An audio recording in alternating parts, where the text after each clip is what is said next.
cold, invisible truth rests beneath the surface of the Clyde, where a silent collision threatens to undo decades of nuclear stability. In the early morning hours of November 3, 1974, two leviathans of the Cold War find themselves occupying the same narrow stretch of Scottish water. This contact is not a mere accident of navigation. It is the physical proof that the most protected sanctuary in the world has been breached. For more than 40 years, the Holy Loch incident exists only in the hazy borderland between sea story and local legend. In the quiet coastal town of Dunoon, where the hills of Scotland meet the deep waters of the Firth of Clyde, the American presence is a constant, humming backdrop to daily life. In the local pubs, where the air is thick with the scent of peat smoke and salt, retired sailors and local workers share whispers of a bump in the night. They speak of a Soviet submarine that supposedly crept into British waters, lurking like a ghost in the driveway of the American nuclear fleet, until it finally collided with a massive American ballistic missile submarine. The story has all the classic markers of a military myth. There are no official confirmations to be found in the newspapers of the day. There are no grainy photographs of shattered hulls, no records of court-martials, and no public accounts of repairs. For the governments in London and Washington, the incident simply does not exist. Naval historians, working with the official records of the era, largely ignore the whispers. Institutional memory is a polished thing, scrubbed clean of embarrassing accidents and strategic failures. Yet, among the people of the Clyde, the story persists. In military history, these persistent rumors often signal a deeper, more uncomfortable truth. Institutions have a remarkable capacity to forget what they find inconvenient. But sailors and the communities that support them have a memory that is long and resilient. The persistence of the Holy Loch story suggests that it is not a fantasy, but a classified reality that is leaked into the public consciousness through the informal networks of those who were actually there. As historian Sheila Fitzpatrick has observed in her studies of institutional memory, the unofficial narrative often serves as a vital counterpoint to the sanitized versions of events presented by the state. The transition from legend to history begins in January 2017. The Central Intelligence Agency, under the weight of time and legal requirements, declassifies millions of pages of Cold War documents. Buried deep within this sea of paper is a single, brief memorandum dated November 3, 1974. It is a communication from Brent Scowcroft, then a senior advisor to the president, sent directly to Secretary of State Henry Kissinger. The memo is sparse, stripped of any decorative language, but its content is explosive. It confirms that the USS James Madison, a ballistic missile submarine, has collided with a Soviet submarine in the approaches to Holy Loch. Within this memo, one word carries a gravity that outweighs the entire document: waiting. Brent Scowcroft reports that the Soviet submarine was not simply passing through the area, nor was it a vessel that had lost its way in the treacherous currents of the Firth. It was positioned. It was stationary. It was waiting. In the cold, clinical language of high-level intelligence, this single word rewrites the entire doctrine of the era. It reveals that the incident was not a random accident of two ships passing in the night, but the result of a deliberate, failed ambush at the most sensitive point in the American nuclear defense system. To understand why this ambush is so significant, one must understand the cold, mathematical logic of nuclear deterrence. By the mid-1970s, the peace of the world is maintained by a concept known as mutually assured destruction, or MAD. It is a grim architectural feat of the human mind, resting on the absolute certainty that if one side launches a nuclear strike, the other side will have enough firepower left to retaliate with equal or greater force. This certainty is the only thing preventing the Cold War from turning hot. If either side believes they can eliminate their opponent's ability to strike back in a single first blow, the entire structure of global peace collapses. The American nuclear arsenal is built upon a triad of three separate delivery systems, each with its own strengths and its own fatal flaws. The first leg of the triad consists of strategic bombers, long-range aircraft like the B-52. While they are capable of carrying immense payloads, they are slow and easily tracked by radar. They can be recalled once they are in the air, but they can also be intercepted before they reach their targets. They are a visible, flexible tool, but they are far from invulnerable. The second leg consists of land-based intercontinental ballistic missiles, or ICBMs. These are housed in hardened concrete silos buried deep in the American Midwest. They are incredibly fast and precise, but they suffer from one primary weakness. Their locations are fixed. The Soviet Union knows exactly where every American silo is located. In the event of a coordinated first strike, these silos are static targets that can be destroyed before they ever have a chance to launch. The third leg of the triad is the most critical, the ballistic missile submarine, or SSBN. These vessels, like the USS James Madison, are designed for a single purpose: to disappear. Once an SSBN leaves port and dives into the deep, cold waters of the Atlantic, it becomes nearly impossible to track. It is a mobile, hidden, and survivable launch platform. It carries the weight of civilization's survival in its missile tubes. As long as these submarines remain hidden, the promise of retaliation remains certain. They are the ultimate insurance policy against a nuclear first strike. Historian Anne Applebaum has often pointed out that the Soviet security apparatus was deeply obsessed with neutralizing the technological advantages of the West. For the Soviet Navy, the American SSBN fleet represents a problem that cannot be solved through conventional means. They cannot track these submarines in the open ocean, where the vastness of the sea provides a perfect cloak of invisibility. Therefore, the Soviet strategy must focus on the moments when the submarines are most vulnerable. This leads to the paradox of invisibility. While an SSBN is essentially invulnerable once it reaches the deep ocean, it is profoundly exposed during its transition from the pier to the patrol area. To reach the safety of the deep, every submarine must first travel through the shallow, constrained waters near its base. In the case of Holy Loch, this means navigating a narrow fjord, moving at low speeds, and following a predictable path that is dictated by the geography of the Scottish coast.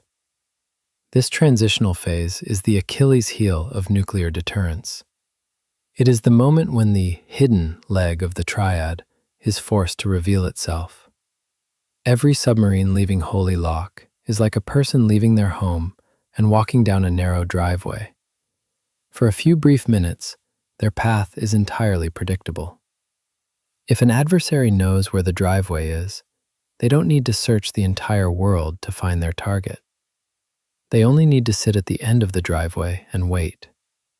The Brent Scowcroft memo confirms that in November 1974, the Soviet Union has stopped hunting for American submarines in the Atlantic and has instead decided to wait in the driveway. This represents a fundamental shift in the nature of the Cold War.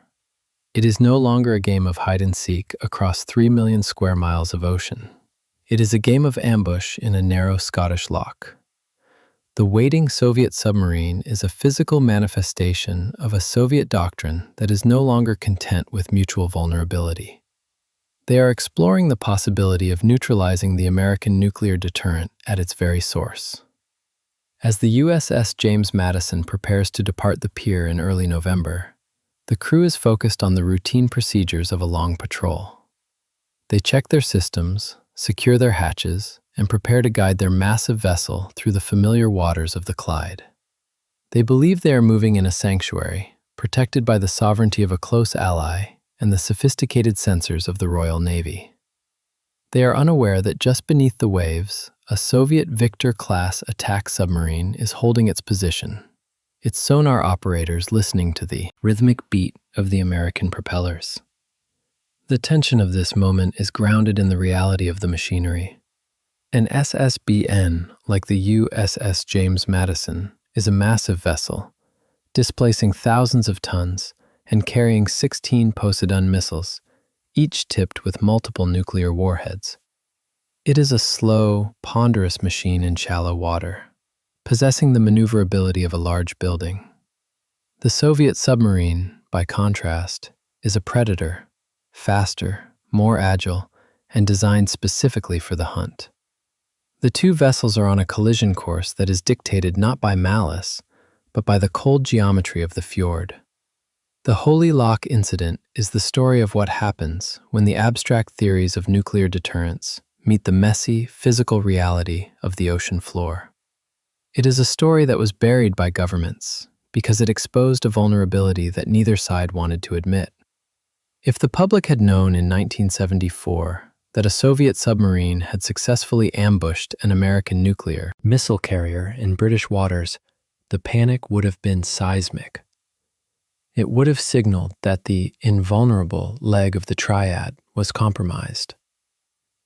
As we look back at the declassified memo and the whispers from the Dunnoon pubs, we see the beginning of a narrative that is both terrifying and deeply human. It is a story of men operating the most destructive machines ever built, working in a world where a single mistake can lead to the end of everything. The waiting submarine is a reminder that, in the Cold War, there was no such thing as a safe harbor. Even in the quiet beauty of a Scottish loch, the shadow of the apocalypse was always just beneath the surface. The driveway was no longer safe, and the long-held assumptions of the nuclear age were about to be shattered by 10 seconds of grinding steel and frantic commands. The persistence of the legend in Dunnoon was a testament to the fact that you can hide a submarine and you can hide a memo, but you cannot entirely hide the truth of a moment that nearly ended the world. The sailors who whispered in the bars knew what the politicians denied, that the sanctuary had been breached. The story that refused to die was finally being told, and its first chapter was a warning that the most dangerous place in the ocean is often the one where you feel most secure. As the months of the Cold War unfold, the quiet waters of the Holy Loch become the site of a profound strategic gamble. To an observer standing on the shore of the Firth of Clyde, the scene appears almost idyllic, a deep blue finger of water reaching into the rugged emerald hills of the Scottish Highlands. But beneath this surface of natural beauty lies a tactical paradox that has long troubled the minds of naval planners. The decision to base American nuclear submarines here was born of a cold, logistical brilliance, yet it carried within it the seeds of a potential catastrophe. To understand the collision of November 1974, one must first understand why the United States chose to place its most precious strategic assets in a geographic cul-de-sac.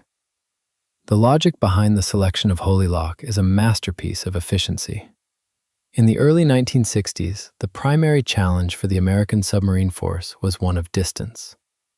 To maintain a credible nuclear deterrent, submarines had to be within range of their targets in the Soviet Union. If these vessels were based in the United States, they would have to spend thousands of miles and many days transiting the Atlantic Ocean just to reach their patrol stations in the Norwegian or Barents Seas. This transit time was a dead zone for deterrence. A submarine in the middle of the ocean was a submarine that was not on station and not ready to fulfill its mission. By establishing a forward base in Scotland, the American Navy effectively moved its front line thousands of miles closer to the adversary. A submarine departing Holy Loch could reach its operational area in a fraction of the time it would take from a base in South Carolina or Connecticut. This proximity allowed the fleet to keep more boats on patrol at any given time, reducing the mechanical strain on the vessels and the psychological fatigue of the crews. It was a logistical triumph that maximized the on-station time of the nuclear triad. Historian Philip Short has noted that the Soviet Union viewed this forward deployment with a mixture of intense alarm and grudging respect, recognizing it as a move that significantly tilted the strategic balance of the North Atlantic.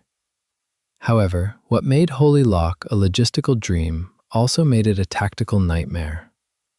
The site is a fjord, a narrow, steep-sided inlet carved by ancient glaciers. It is beautiful, yes, but it is also shallow and extremely confined. The navigable waters are often less than a mile wide, and the depths in many areas are barely sufficient for a massive nuclear submarine to operate safely. For a vessel like the USS James Madison, which is nearly 425 feet long and displaces over 8,000 tons, the Holy Loch is a claustrophobic environment. Moving such a ship through these waters is an exercise in extreme precision, requiring low speeds and a constant awareness of the seabed. The fundamental rule of ballistic missile submarine operations is unpredictability. To remain survivable, a submarine must be hidden, and to remain hidden, it must never follow a set pattern. Yet the geography of Holy Loch violates this rule every single day. Because the loch is a cul-de-sac, there is only one way in and one way out. Every submarine departing for a 2-month patrol must pass through the same narrow gates, following the same predictable route into the Firth of Clyde. There are no alternative paths, no hidden exits, and no room for maneuver. In the cold language of military analysis, the Holy Loch transformed the world's most elusive weapons into a series of predictable targets. This predictability created a choke point that the Soviet Navy found irresistible. They did not need to hunt for American submarines across millions of square miles of the open Atlantic. They only needed to find a way to park at the end of the Scottish driveway and wait for the garage door to open. Historian Orlando Figes has observed that in the grand chess match of the Cold War, the Soviet leadership was often more comfortable with these types of localized, geographic constraints than with the fluid, open ocean tactics of the West. The Holy Loch provided them with a fixed point on a map where they could apply maximum pressure with minimum effort. While the American Navy wrestled with the tactical flaws of its base, the responsibility for protecting the waters around the Holy Loch fell largely to the British Royal Navy. By 1974, however, the United Kingdom was a nation under immense strain. The country was grappling with severe economic difficulties, and the defense budget was a frequent target for cuts. The Royal Navy, once the undisputed master of the seas, was finding itself overstretched and exhausted.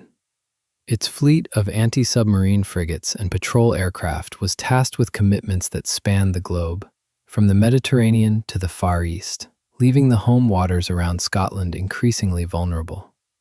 This sense of exhaustion was compounded by the Second Cod War with Iceland. For months, the Royal Navy had been embroiled in a bitter and frustrating dispute over fishing rights in the North Atlantic. British frigates were tied up in dangerous, close-quarters confrontations with Icelandic patrol boats, attempting to protect British trawlers from having their nets cut. It was a mission that drained resources, damaged ships, and occupied the attention of the very officers who should have been focused on the Soviet submarine threat. Historian Rana Mitur has described this period as one of strategic fatigue for Britain, where the immediate pressures of a minor diplomatic crisis distracted from the existential requirements of the Cold War. The consequence of this fatigue was a significant gap in anti-submarine warfare coverage near the Clyde. The sophisticated network of sensors and patrol vessels that was supposed to provide a sanctuary for the American submarines was, in reality, a sieve. This was not the result of negligence or a lack of bravery on the part of the British sailors. It was a simple matter of math. There were too few ships and too many miles of coastline to cover. The Soviet Union, ever observant of the internal pressures of its adversaries, likely recognized this vulnerability. They saw that the British shield was thin, and they decided to test its strength. The fact that a Soviet nuclear-powered attack submarine was able to penetrate the approaches to Britain's most sensitive strategic Britain base without being detected remains one of the most severe, unacknowledged failures in British naval history. To get into the position where it could collide with the USS James Madison, the Soviet vessel had to navigate through some of the most heavily monitored waters in the world. It had to pass through sonar arrays, avoid patrol aircraft, and slip past the very frigates designed to hunt it. The failure to detect this intrusion was a strategic humiliation that the British government was eager to bury under a mountain of classification. This failure of detection reveals a deeper truth about the nature of technology and war. We often assume that better sensors and faster computers provide a guarantee of security. But the 1974 incident proves that human and organizational factors are just as critical.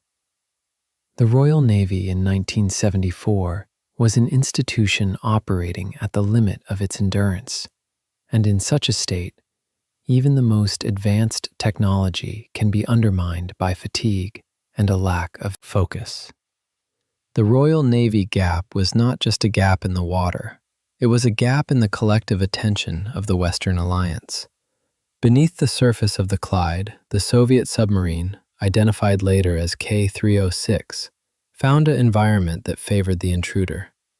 The complex acoustics of the fjord, with its varying layers of temperature and salinity, created blind spots where a quiet submarine could hide from active sonar. The background noise of civilian shipping, from fishing boats to ferry crossings, provided a perfect acoustic cloak. In this environment, the hunter and the hunted were operating in a world of shadows, where sound was the only reality and where that sound was constantly being distorted by the very shape of the land. As the USS James Madison begins its departure on November 3rd, the environment is ripe for a disaster. The American crew believes they are operating in a secure, friendly zone, protected by the might of the Royal Navy. They are moving with the confidence of a vessel that believes it is alone in the water.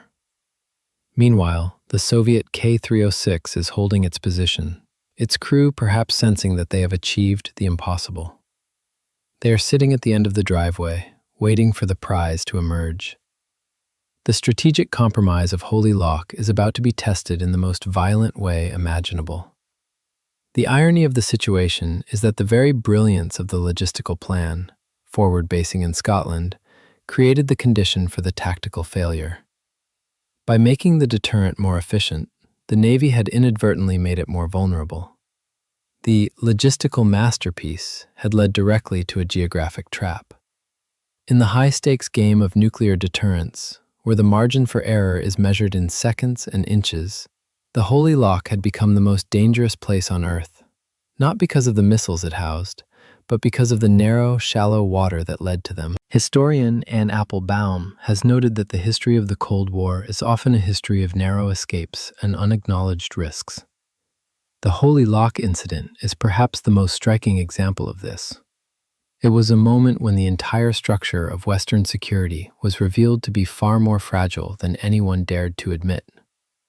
The collision was not just a piece of bad luck. It was the inevitable result of a strategic choice that prioritized convenience over security. As the two submarines moved toward their fateful encounter, the quiet beauty of the Scottish hills stands in stark contrast to the invisible, grinding tension of a war that is being fought in the silence of the deep. The sanctuary has been breached, and the world is about to discover that even a superpower can be ambushed in its own driveway. Meanwhile, behind the scenes, pressures continue to build within a different naval command, one that views the quiet Scottish coastline through a lens of aggressive opportunity. To understand why the Soviet submarine K-306 was waiting in the shallow waters of the Clyde, one must look past the Western assumption of a stable peace. For the Soviet leadership, the presence of American nuclear missiles just a few hundred miles from their borders was an intolerable pressure. Their response was the development of a specific class of hunter, the Victor-class attack submarine. Unlike the American missile carriers, which were built for silence and evasion, the K-306 was built for the chase. The Victor class was a product of a philosophy that prioritized speed and firepower over absolute stealth. These vessels were the greyhounds of the Soviet fleet, sleek and powered by a high-output nuclear reactor that allowed them to move at speeds exceeding 30 miles per hour underwater. While they were known to be louder than their American counterparts, they were equipped with a suite of sensors designed to find the specific, rhythmic signature of an American submarine's propeller. Historian Rana Mitter has observed that Soviet naval doctrine during this period was increasingly shifting away from a passive defense of their own coasts. Instead, they were exploring a more forward-leaning strategy of counter-deterrence, the ability to neutralize the enemy's nuclear forces before they could ever be launched. The mission of a boat like the K-306 was as simple as it was dangerous. They were not sent to the Atlantic to participate in a general patrol. They were sent to find the boomers, the American ICBM's carriers, at their most vulnerable points. The primary goal was to detect these submarines early and, most importantly, to record their unique acoustic signatures. In the world of underwater warfare, every ship has a voice. The slight imperfections in a propeller blade, the hum of a specific cooling pump, or the vibration of a turbine all combine to create a fingerprint of sound. If the Soviet Navy could record this fingerprint as a submarine left wholly lock, they could identify that specific boat anywhere in the world. This recording of signatures was the first step in a larger, more terrifying plan. In the event of an actual war, the Soviet Union did not want to be in a position where they had to wait for American missiles to fall. They wanted to have their fast attack submarines already in contact with the American carriers. If a Victor-class boat could maintain a trail following an American submarine through the deep ocean, they could receive the order to destroy it the moment hostilities began. This would effectively cut the hidden leg of the American nuclear triad before it could fulfill its purpose. Holy Lock, with its predictable traffic and narrow exit, represented an irresistible opportunity to begin this trail before the American boat could vanish into the vastness of the sea. The Soviet thinking of 1974 differed fundamentally from the Western assumption that mutual vulnerability stabilized the world. While the United States viewed the boomer as an insurance policy that should never be used, the Soviet Naval Command increasingly viewed it as a target that must be accounted for. They were not looking for a stalemate. They were looking for a way to win. The K-306, lurking just outside the American base, was the physical manifestation of this aggressive stance. It was a predator sitting at the watering hole, waiting for the herd to emerge. Yet, even the most advanced submarine cannot find its target without intelligence, and in the case of Holy Lock, that intelligence came from an unexpected source. For years, the American presence in Scotland had been a focal point for the anti-nuclear movement. Peace activists and local protesters, driven by a sincere desire to prevent a nuclear catastrophe, maintained a near-constant vigil around the lock. They set up camps, organized marches, and, most crucially, they watched the ships. These activists were not spies, but they were meticulous observers. They logged the arrival and departure of every submarine, noting the names of the vessels, the dates of their movements, and even the visible condition of their hulls. These observations were often published in local newsletters and activist pamphlets, creating a public record of American strategic movements. To the Soviet GRU and KGB, this was a goldmine of open-source intelligence. Without having to risk a single undercover agent or infiltrate a single secure facility, the Soviet Union could estimate the patrol schedules of the American fleet. They knew how long a specific boat like the USS James Madison typically stayed at sea, how long it spent in refit at the tender, and exactly when it was likely to depart for its next mission. This is an early and profound example of what we now call OSINT, or Open Source Intelligence Warfare. Historian Philip Short has noted that the Soviet intelligence apparatus was uniquely skilled at synthesizing this kind of low-level public information into a high-level strategic picture.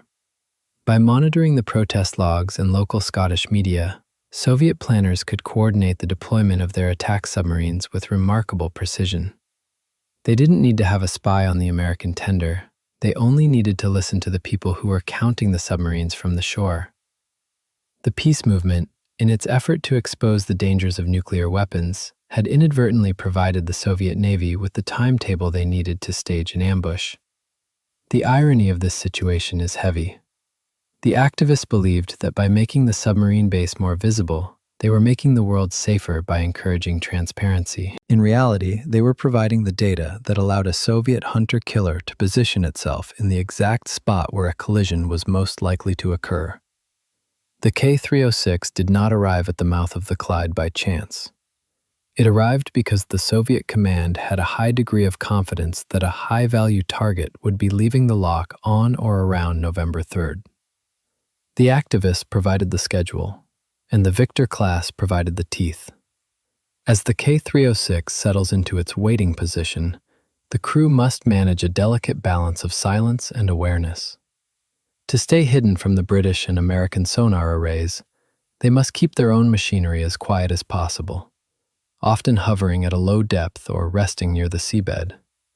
They are operating in a world of extreme tension, knowing that if they are discovered, they will be subjected to the full weight of NATO's anti-submarine forces. Yet the reward is worth the risk. If they can catch the USS James Madison as it emerges, they will have accomplished a mission of supreme state importance. The Soviet sailors on the K-306 are not evil actors in this drama. They are professionals executing a doctrine that they believe is necessary for their nation's survival. They are men far from home, living in a cramped, recycled atmosphere, driven by the same sense of duty that motivates the Americans they are hunting. The tragedy of the Holy Lock incident is that it pits these two groups of men against each other in a space so small that conflict is almost inevitable.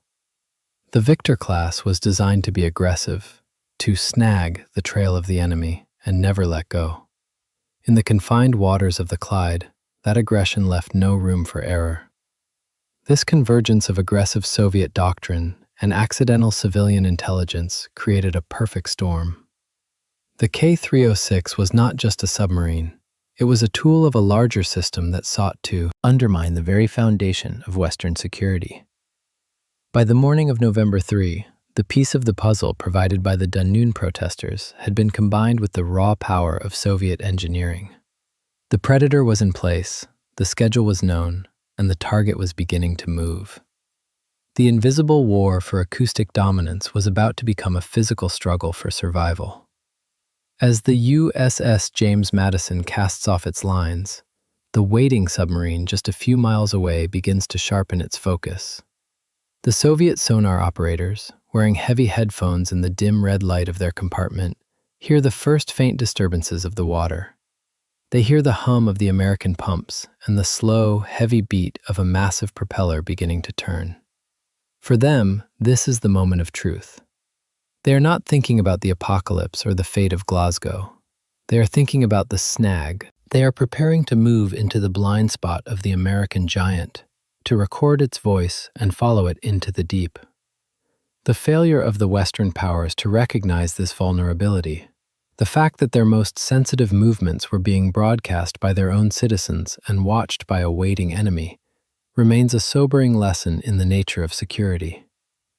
The driveway was not just a geographic choke point, it was an information choke point. The K-306 had used every available tool to find its way there. It had used the speed of its engines, the sensitivity of its sensors, and the unintentional help of the very people who wanted the war to end. Now, in the cold, dark waters of the Firth, the abstract game of intelligence was about to end, and the reality of steel and pressure was about to begin. As the early morning light of November 3rd struggles to pierce the heavy Scottish mist, a routine operation begins that carries the weight of the world. The USS James Madison, a massive pillar of American nuclear deterrence, slowly detaches from its mooring at the Holy Lock. To the sailors on the surface and the few observers on the shore, the departure looks like any of the hundreds that have come before. There is the low, rhythmic thrum of the pumps, the sharp whistle of the boatswain, and the cold, salty bite of the Firth of Clyde air. But beneath the steel skin of the Madison, the reality is far more sobering. The vessel is embarking on a mission where its primary goal is to become a ghost, vanishing into the North Atlantic for months of silent vigil. The USS James Madison is not merely a ship, it is a mobile extinction system. Tucked within its massive hull are 16 Poseidon C-3 missiles. Each of these missiles is a marvel of Cold War engineering, capable of carrying up to 14 independently targetable nuclear warheads. In a single volley, this one submarine could deliver over 160 individual strikes, each with a destructive power many times greater than the bombs dropped at the end of the Second World War. It represents a concentration of lethal force that is almost impossible for the human mind to grasp. Historian Philip Short has often noted that the crews of these boomers lived with a unique psychological burden, operating the most destructive machines in human history while maintaining the calm, repetitive discipline of a maritime factory. As the Madison begins its slow transit through the narrow waters of the Firth of Clyde, it is operating in a state of heightened awareness, but also a peculiar kind of vulnerability. To reach the deep water where it can safely submerge and disappear, it must first navigate the driveway. This stretch of water is shallow and geographically constrained, forcing the 425-foot-long submarine to move at a cautious pace. The Madison is a creature of the deep ocean. In these confined coastal waters, it has the maneuverability of a cathedral. The crew relies on their sonar and their charts, trusting in the sanctuary that the British and American navies have carefully constructed over the years. But unknown to the American crew, the sanctuary has already been breached. The Soviet submarine K-306 is not lurking in the open sea, hoping for a chance encounter. It is already in position. The declassified Brent Scowcroft memo, which would not see the light of day for over 40 years, uses that haunting word: waiting. The K-306, a Victor-class attack submarine, has positioned itself directly in the path it knows the American boat must take. This is not a chase. It is an ambush. The Soviet commander has made a high-stakes bet, placing his ship in the blind zone of the American giant, banking on the fact that the complex acoustics of the lock will mask his presence until it is too late for the Madison to react. This brings us to one of the most intriguing and debated aspects of the incident, the decoy hypothesis. Many naval analysts and historians believe that the K-306 may have deployed a sophisticated acoustic decoy to force the American submarine to reveal its exact position. In the silent war of sonar, the boomer is a master of hiding its sound. To find it, the hunter sometimes needs to provoke it. By releasing a small, self-propelled device that mimics the sound of a larger ship or emits a specific frequency, the Soviet commander could create a false target. The American sonar operators, seeing a potential threat or an unidentified contact on their screens, might be forced to change speed or alter course, actions that would cause the Madison's own quiet machinery to work harder, making it suddenly, briefly, visible to the Soviet listeners. If this decoy was deployed, it was a move of extreme aggression. It suggests that the Soviet goal was not just to record a signature from a distance, but to actively engage the American submarine in a game of tactical tag in a space where there was no room to play. Historian Sheila Fitzpatrick has observed that the Soviet military-industrial complex often encouraged a level of tactical risk-taking that would have been unthinkable in the West. For the commander of the K-306, the potential reward of successfully snagging the Madison's trail was worth the risk of a close encounter. He was operating under a doctrine that saw the neutralization of the American nuclear deterrent as a task of supreme state importance, one that justified pushing his machine and his crew to the absolute edge of safety. As the two submarines move closer, the environment itself begins to conspire against them. The Gulf of Finland and the Firth of Clyde share a common acoustic trait. They are a nightmare for sonar operators. The water is shallow, often no more than a few 100 feet deep, and the bottom is composed of uneven rock and thick silt. In such an environment, Sound does not travel in the clean, predictable lines of the deep ocean. Instead, it reflects. Every ping of an active sonar and every hum of a distant engine bounces off the seabed and the steep walls of the underwater cliffs, creating a multipath interference. It is like trying to have a conversation in a massive hall of mirrors, where every word is echoed back a dozen times, becoming a blurred wall of noise. This creates what analysts call a blind zone. Technology, no matter how advanced, is ultimately a slave to the laws of physics. The sonar systems of 1974 were designed to listen for targets in the vast, quiet voids of the Atlantic. Here, in the confined waters near Glasgow, the systems are overwhelmed by reverberation. The American operators on the Madison are listening through the background noise of civilian ferries, fishing, trawlers, and the rhythmic beat of their own propellers reflecting off the shallow bottom. The K-306, resting in a pocket of cold water near the seabed, becomes almost indistinguishable from the background clutter of the loch. The failure of technology in this moment is not a failure of engineering, but a failure of overconfidence. The Western Alliance had invested billions of dollars in the belief that their sensors could provide a total picture of the underwater environment. But nature, in its complexity, offered a sanctuary to the intruder.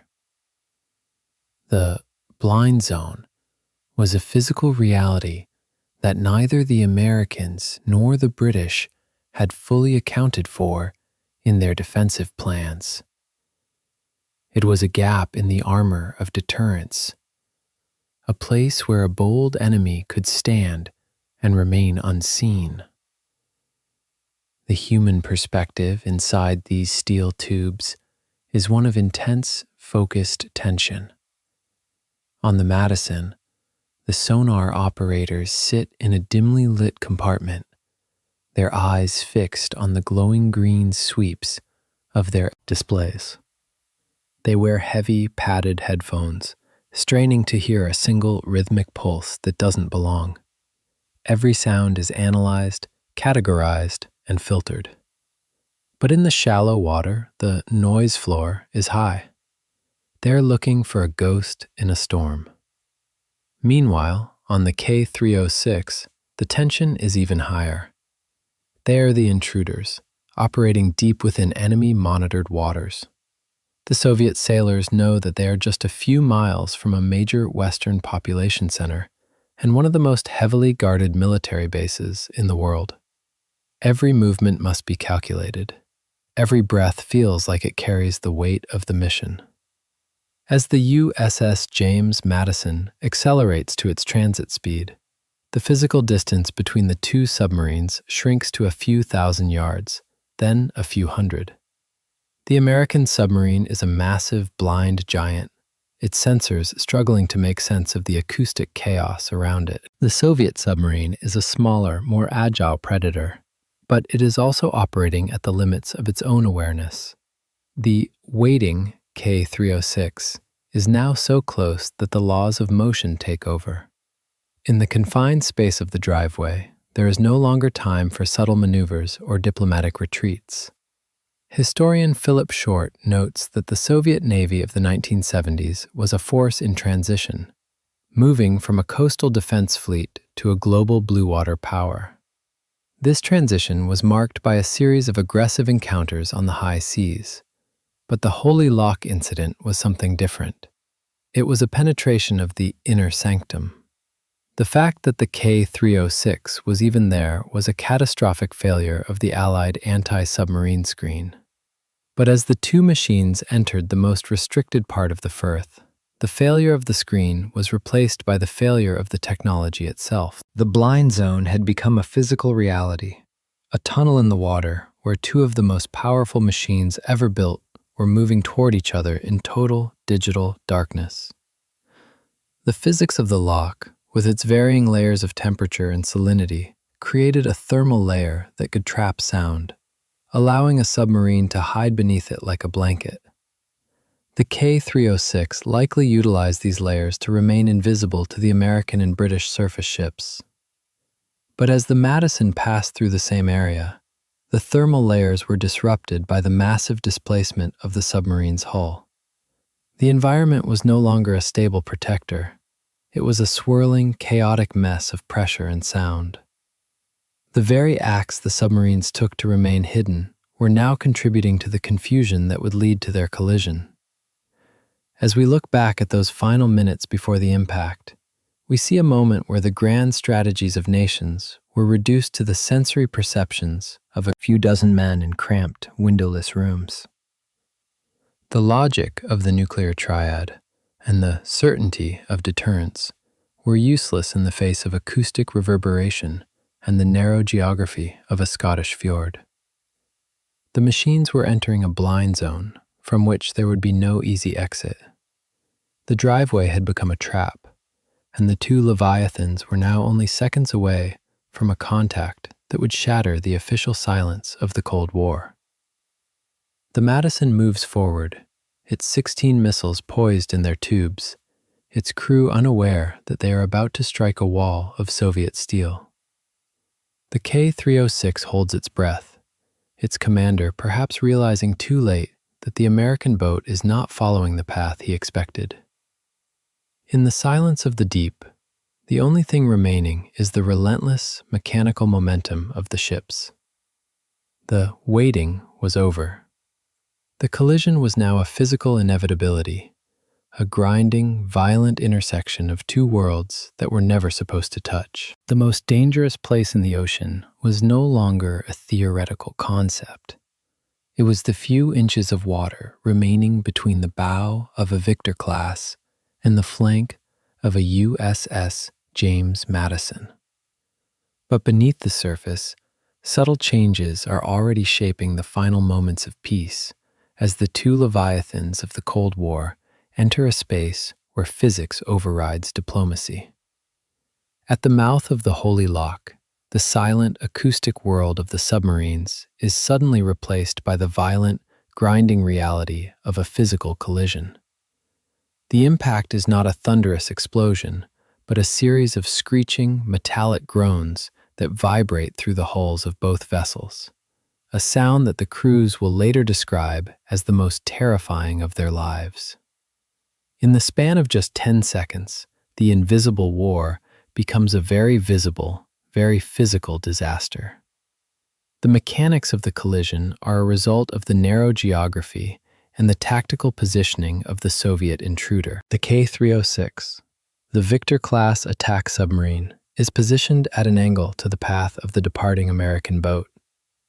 As the USS James Madison moves forward, its massive hull, displacing thousands of tons of water, creates a powerful pressure wave that likely pulls the smaller Soviet vessel toward it. The bow of the K-306 strikes the Madison along its lower flank, near the ballast tanks. It is a glancing blow, but at the speeds these ships are moving, glancing still involves hundreds of thousands of pounds of kinetic energy. The Soviet submarine's bow scrapes along the steel skin of the American giant, tearing away sonar tiles and gouging the outer hull. This specific geometry, a scraping strike rather than a direct, perpendicular T-bone impact, is perhaps the only reason both ships survived the encounter. If the K-306 had struck the Madison directly in the center of its pressure hull, it could have breached the compartments where the crew lives and works. Or worse, the areas housing the nuclear reactor and the missile tubes. Instead, the force is distributed along the reinforced, ballast-protected flank. These tanks, which are used to control the submarine's buoyancy, act as a sacrificial shield, absorbing the worst of the impact before the damage can reach the inner pressure hull where the sailors are located. Inside the USS James Madison, the perception of the event is one of profound confusion and immediate panic. To the sailors in the control room, the impact feels like the entire submarine has run aground on a submerged mountain of stone. The massive vessel shuddered with a violence that threw men from their bunks and sent loose equipment flying across the compartments. Because the crew believes they are in a secure, well-mapped sanctuary, their first thought is not of an enemy submarine, but of a catastrophic navigational error. They believe they have struck the seabed or a drifting wreck. The captain immediately orders the engines to stop and the damage control teams to their stations, fearing that the ship's back has been broken in the shallow waters of the Clyde. On the Soviet K-306, the realization is even more stark. The crew knows they were waiting for a target, and they know exactly what they have hit. The shock on the Soviet boat is equally violent, but it is accompanied by the chilling knowledge that they have just struck a nuclear-armed superpower's most sensitive strategic asset in the middle of a British fjord. For the Soviet commander, the mission has instantly transformed from a daring intelligence success into a potential act of war. The screeching of metal against metal echoes through the Victor-class boat like a scream, a physical manifestation of a tactical gamble that has gone horribly wrong. Historian Rana Mitter has noted that the psychological impact of such collisions on submarine crews is immense. These men live in a world where the integrity of the hull is their only protection against the crushing weight of the ocean. To have that hull struck by another ship is an existential trauma that defies description. For 10 seconds, the hierarchies of the Cold War, the doctrines, the ranks, and the ideological divisions disappear. There are only two groups of terrified men, trapped in steel tubes, wondering if the sea is about to rush in and claim them. As the echoes of the collision fade, the true gravity of the situation begins to dawn on the American command. The USS James Madison is not just a submarine. It is a repository for 16 Poseidon C-3 missiles. These missiles are powered by solid rocket propellant, a chemical compound that is incredibly stable under normal conditions, but catastrophic if ignited. Unlike liquid-fueled rockets, which can be drained or neutralized, solid fuel contains both the fuel and the oxidizer in a single rubbery mass. Once it catches fire, it cannot be extinguished by conventional means. It will burn until the fuel is exhausted, creating temperatures of thousands of degrees Fahrenheit. If the collision had sparked a fire in the missile compartment, the USS James Madison would have become a massive, unstoppable thermal torch. The heat from a solid fuel fire would have quickly compromised the integrity of the missile tubes and the surrounding pressure hull. While the nuclear warheads themselves are designed to be one-point safe, meaning they will not cause a nuclear explosion even if the surrounding high explosives are detonated, a missile fire would have a different, equally terrifying consequence. It would aerosolize the plutonium and other radioactive materials inside the warheads, turning them into a fine, deadly dust. The geography of the Holy Loch makes this a nightmare scenario for the people of Scotland. The base is located only about 30 miles from Glasgow, one of the most densely populated cities in the United Kingdom. On a typical November morning, the prevailing winds in the Firth of Clyde blow from the west and southwest, moving directly toward the heart of the city. If a fire had occurred on the Madison, the resulting plume of radioactive smoke would have been carried across the highlands and into the streets of Glasgow within an hour. It would not have been a mushroom cloud, but it would have been a silent, radiological catastrophe, contaminating an entire metropolitan region for generations. This was not a theoretical risk. It was a physical proximity that the governments of the time desperately tried to ignore. Records indicate that the emergency response plans for a nuclear accident at Holy Loch were woefully inadequate for a disaster of this scale. The disaster that almost was represents a moment when luck was the only thing standing between the Cold War and a humanitarian tragedy that would have dwarfed any previous industrial accident. Historian Sheila Fitzpatrick has often pointed out that the nuclear age was characterized by these near misses, where the complexity of the machines outpaced the ability of humans to control their environment. The radiological consequence of such an event would have changed the course of history. A plutonium cloud over Glasgow would have likely forced the immediate closure of the Holy Loch base and the permanent withdrawal of American nuclear forces from Scotland. It would have shattered the NATO alliance and created a wave of anti-nuclear sentiment that would have made the earlier protests look like minor gatherings. The world survived this moment not because of the brilliance of the planners or the sensitivity of the sonar, but because the K-306 struck the Madison at a 15-degree angle instead of a 90-degree one. We were saved by the geometry of a scraping hull. In the minutes following the impact, both submarines managed to maintain their buoyancy, though they were badly shaken. The USS James Madison, fearing further contact or an actual attack, slowly retreated back toward the protection of the tender in Holy Loch. The K-306, its bow crushed and its sonar dome shattered, turned toward the open sea, limping back toward the Soviet north in a desperate attempt to escape before the British and American anti-submarine forces could close the trap. The water of the Clyde, which had been so quiet just minutes before, was now a churned-up mess of oil, debris, and acoustic chaos. The human reality on the deck of the American tender, the USS Canopus, was one of frantic, hushed activity. As the Madison reappeared, its scarred flank visible even in the dim light, the officers realized the extent of the disaster. They saw the deep gouges in the steel, the missing tiles, and the physical proof of an intruder. The driveway had been breached, and the most dangerous place in the ocean had moved to their very front door. There was no time for speeches or public announcements. There was only the immediate, desperate work of damage control and the beginning of a 40-year campaign of denial.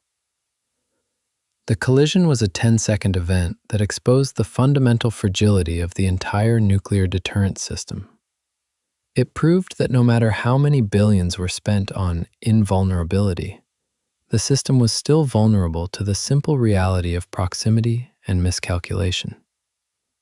The USS James Madison carried enough power to end civilization, yet it could be crippled by a single Soviet boat that decided to wait in its path. The disaster that almost claimed Glasgow was avoided by a few inches of steel and a few degrees of angle, a terrifying reminder of how close the world lived to the edge during the long winter of the Cold War. As the two ships separated and moved into their respective shadows, the physical scars on their hulls were the only witnesses to what had occurred.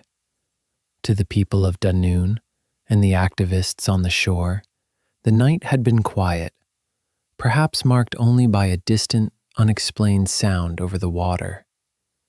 They had no idea that a few miles away, the air they were breathing had almost become a carrier for the end of their world. The waiting was over, the contact had been made, and now the silence of the state would begin to settle over the incident like a heavy Scottish mist, obscuring the truth for decades to come. But beneath the surface, subtle changes are already shaping the next steps as the physical echoes of the collision move from the water into the secretive, paranoid corridors of international intelligence. The mechanical grinding of steel against steel at the mouth of the Holy Loch was over in 10 seconds, but the political and strategic reverberations were destined to last for decades. As the USS James Madison was escorted back to its tender and the K-306 limped toward the open sea, a frantic campaign of containment began.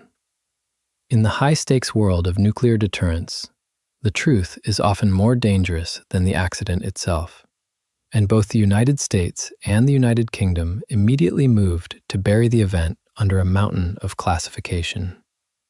However, in Washington, the wall of silence was about to be breached by an unexpected source. Jack Anderson, the legendary investigative journalist and muckraker who was a constant thorn in the side of the American security apparatus, broke the story to a stunned public. Jack Anderson reported the collision with a level of detail that could only have come from a highly placed internal source. He didn't just mention a bump in the night. He cited the specific involvement of a Soviet submarine and the terrifying proximity of the nuclear-armed missiles on the Madison. For the Ford administration, this was a security failure of the highest order. The media breach transformed a localized naval accident into a national intelligence crisis. Internal CIA communications from the days following the report reveal an atmosphere of alarm, but notably, not one of surprise. The high-level memos circulating between the White House and the State Department show that the intelligence community was less concerned with the collision itself and more concerned with the fact that the public and the enemy now knew they were vulnerable. Historian Anne Applebaum has observed that the Soviet security apparatus often viewed such public disclosures in the West as a sign of weakness, a failure of the state to control its own narrative. In Washington, the panic was centered on the realization that the driveway to their nuclear sanctuary was no longer a secret. This panic led to a profound and unsettling period of distrust between the United States and its closest ally, Great Britain. At the center of this tension was James Jesus Angleton, the CIA's legendary and deeply paranoid chief of counterintelligence. James Jesus Angleton was a man who lived in a world of mirrors, convinced that the Soviet KGB had successfully penetrated every major Western institution. He had long looked at the British political landscape with suspicion, particularly the Labour government of Harold Wilson. James Jesus Angleton suspected that the Soviet K-306 had not arrived at the Holy Lock by chance, but had been guided there by intelligence leaked through British political circles. As a result of this paranoia, vital information about the collision and the subsequent damage was withheld from the British government. The Americans were effectively operating in the sovereign waters of an ally, while treating that ally like a potential security risk. This friction reached the highest levels of the diplomatic corps, creating a shadow war of suspicion that threatened the very foundation of the special relationship. Historian Philip Short has noted that the Holy Lock incident serves as a primary example of how the pressures of nuclear deterrence could erode the trust between democratic partners. Information was being treated as a weapon not just against the Soviets, but as a shield against a suspicious friend. For the Soviet Union, the outcome of the collision was a mixture of tactical failure and strategic revelation. The K-306 had failed in its primary mission to maintain a stealthy trail of the American submarine. It had been forced into a humiliating and dangerous retreat, limping thousands of miles back to its home port in the north, with its bow shattered and its sonar equipment destroyed. In the rigid hierarchy of the Soviet Navy, such a failure often carried heavy personal consequences for the officers involved. Yet, at the same time, the Soviet command had confirmed something of immense value. They could successfully penetrate the most sensitive waters of the NATO alliance. They had proven that the invulnerable American triad had a predictable, reachable throat. For NATO, the outcome was equally sobering. The vulnerability of the Holy Lock base had been exposed in a way that could not be ignored. The driveway paradox was now a documented reality. Every naval planner in the alliance had to confront the fact that their most powerful deterrent was trapped by its own geography. Yet, because the incident was largely suppressed and denied for 40 years, no public accountability ever took place. No commanders were publicly censured, no base locations were moved, and the public remained largely ignorant of how close they had come to a radiological disaster on the outskirts of Glasgow. The official silence preserved the illusion of security while leaving the underlying problem untouched. The real outcome of the Holy Lock incident, when stripped of the grand strategies and the intelligence, paranoia, is that the world survived because of a series of lucky breaks.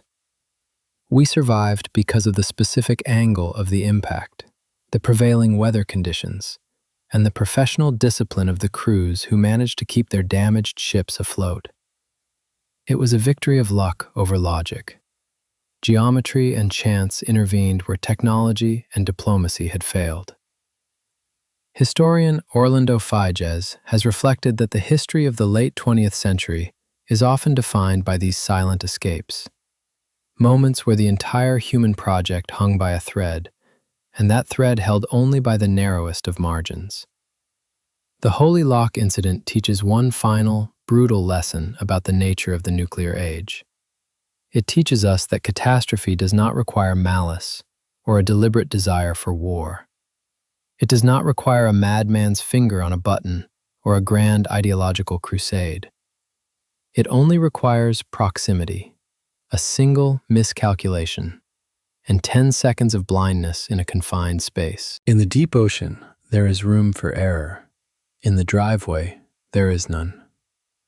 The most dangerous place on Earth turned out to be a quiet Scottish fjord, not because of the enemies who lived there, but because it was the place where the most powerful machines ever built were forced to cross paths in the dark. As we look at the declassified memos today, the word waiting still carries its haunting weight.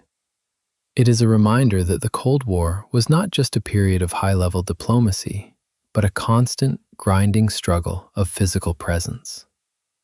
The K-306 was waiting at the end of the driveway, and the USS James Madison was moving toward its destiny. The collision was a physical manifestation of a conflict that refused to stay in the abstract. It was a moment when the shadow of the apocalypse moved from the maps and into the mud and steel of the Firth of Clyde. The story of Holy Lock is ultimately a story of human limitations. It is about the limits of what a sonar operator can hear, the limits of what a hull can withstand, and the limits of what a government can keep hidden. For 40 years, the people of Dunoon told a story that was true, while the institutions of the world told a story that was convenient. The archival gravity of 2017 finally pulled the truth into the light, confirming that the driveway was indeed the most dangerous place in the ocean. The silent war had left its scars, and though the submarines are gone and the base is closed, the lesson remains as clear as the Scottish air. In the nuclear age, the sanctuary is often the most dangerous trap of all. As we reflect on the quiet hills of Scotland and the dark waters that run between them, we are reminded of the fragility of the peace we often take for granted. The Holy Lock incident is a chapter of our history that was nearly lost to the tides of time and the heavy hand of classification. It serves as a somber reminder that the machinery of our defense is operated by fallible humans in a world that is far more complex than any computer model can predict. The driveway was a place of extreme danger, not just for the sailors involved, but for the millions of people who lived in its shadow, unaware of the narrowness of their escape. This narrative is not just about submarines or grand strategy. It is about the value of the truth and the weight of the secrets we carry. It is about the sailors in the bars of Dunoon who refused to let a story die, and the researchers who spent years digging through the archives to find a single word that changed everything. Their efforts have allowed us to finally see the reality of November 1974, a moment of chaos and courage that nearly ended in disaster. By understanding these near misses, we gain a deeper appreciation for the stability we enjoy today and a clearer understanding of the risks we must continue to manage. In the end, the Holy Lock incident is a testament to our shared survival. It is a story that asks us to look beneath the surface of official accounts and to listen to the whispers of those who were there. It reminds us that history is often made in the silence of the deep and the secrecy of the war room, but its consequences are felt by all of us. The driveway may be empty now, and the Leviathans may have retreated to the scrapyards, but the echoes of their collision still ring in the ears of those who remember. We look back so that we may look forward with more wisdom, remembering always that the most dangerous places are often those where we feel most secure. Thank you for spending part of your day with us. If this journey into the hidden history of the Cold War meant something to you, we'd be honored to have you with us again. Until next time, stay curious and take good care.